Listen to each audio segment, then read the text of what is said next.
That's right. Believe in Allah every day of our life.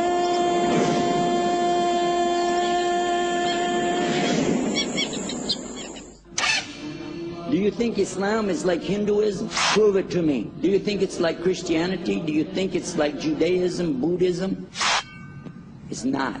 I don't believe you. What's the evidence? I don't see anything. What can I prove? I don't hear anything. And Allah tells me in the Quran, it's not me who guides him. That's not my job. I've delivered a message. This book tells me, Inna Dina, Inda Lahir, Islam. Therefore, it doesn't exist. It's a choice for us to accept or reject. It's as simple as that.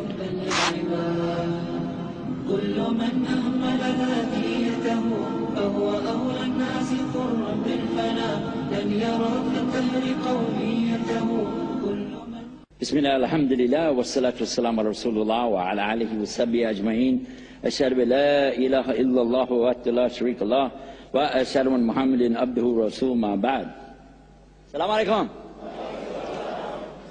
Tonight we're going to be talking about one of my favorite subjects, Islam. This is my favorite subject. Everybody likes Islam? Is anybody here doesn't like Islam? Huh? I dare you to stand up in front of all these terrorists. I mean Muslims. I meant to say Muslims. Actually, the subject tonight is kind of big. And the subject we're talking about now is going to be about science. And a lot of times people in the religion business don't want to go there. They don't want to talk about science because it could mess up what they're trying to say. Some real obvious things happen when you get into science. Science basically meaning what? What are we talking about when we talk about science? We're talking about proving things with testable evidence. Can I use this term? Is that okay? I'm not trying to redefine anything, but will everybody accept proving something with testable evidence? Can I use that? And we'll say that's science, okay? All right. The first thing that happens in the religious business is there's not a whole lot you can prove. There's not. What are you going to prove? And I remember when I first came into Islam, I had no idea I was coming to Islam. I was trying to convert, remember that, a Muslim to be a Christian. And he said, I'll go to your religion. I said, great. He said, if your religion's better than my religion, he said, but you're going to have proof. Religion, by the way, that's one of my degrees, happens to be in theology. And for sure, religion is not about proof.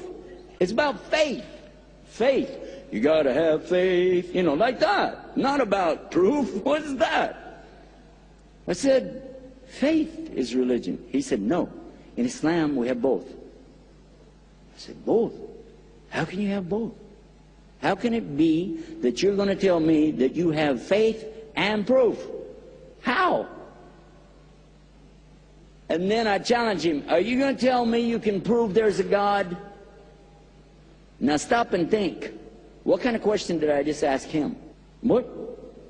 A man preaching a religion is asking somebody else to prove my point. I'm out here talking about God, right? I'm saying there's a God, right? Every preacher is saying there's a God. There's no religion on earth that will tell you, well, we're not real sure. We're just kind of like having fun with you today. No, there's God. There is God. Is there any proof? And then the preacher himself will go, no, there's no proof. How could I be asking him, can you prove it? I'm supposed to be a preacher. He said in Islam, it's absolutely provable, testable evidence. The science starts right there. Where does science start in Islam? Immediately. Where's the proof?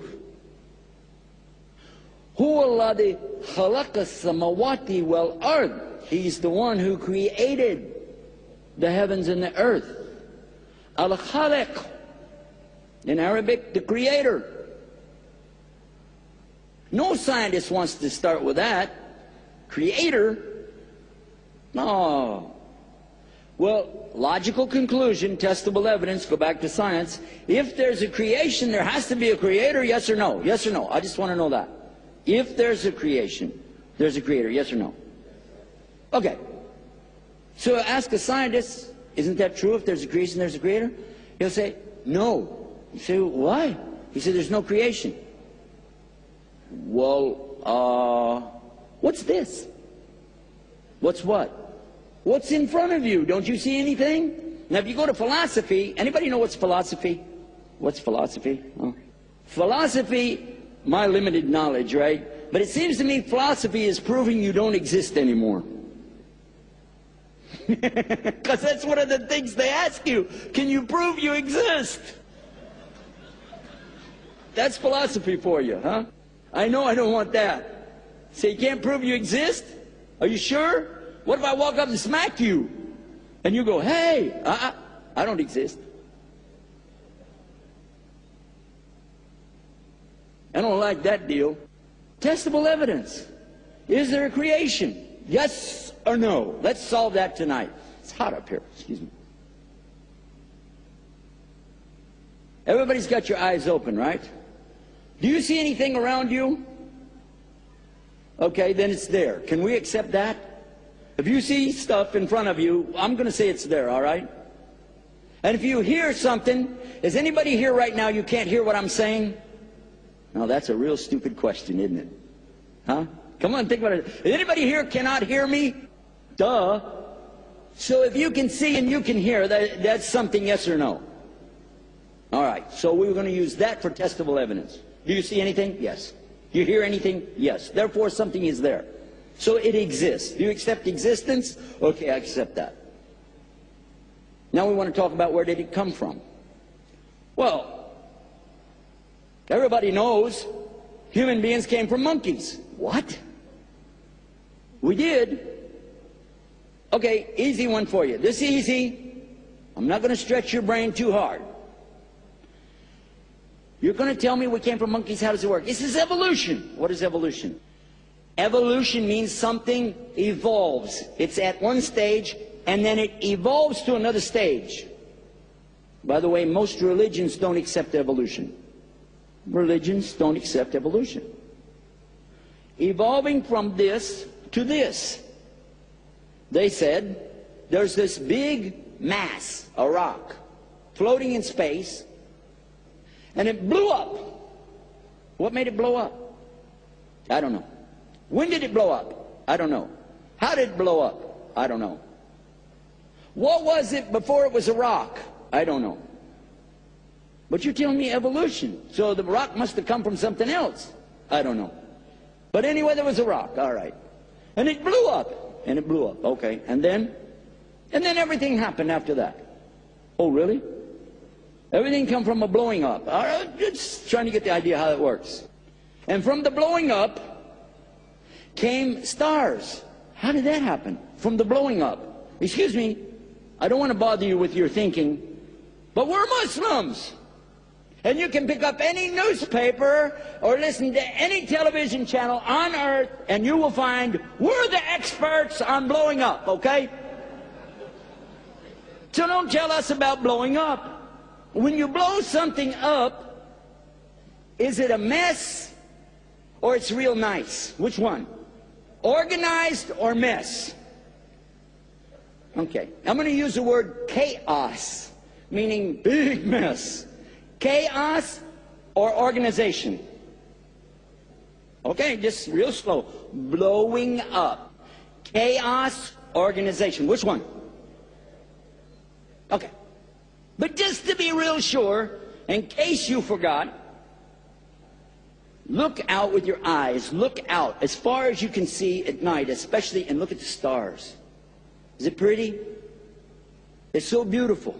It's such a beautiful, mystic kind of a thing that a human being goes, whoa.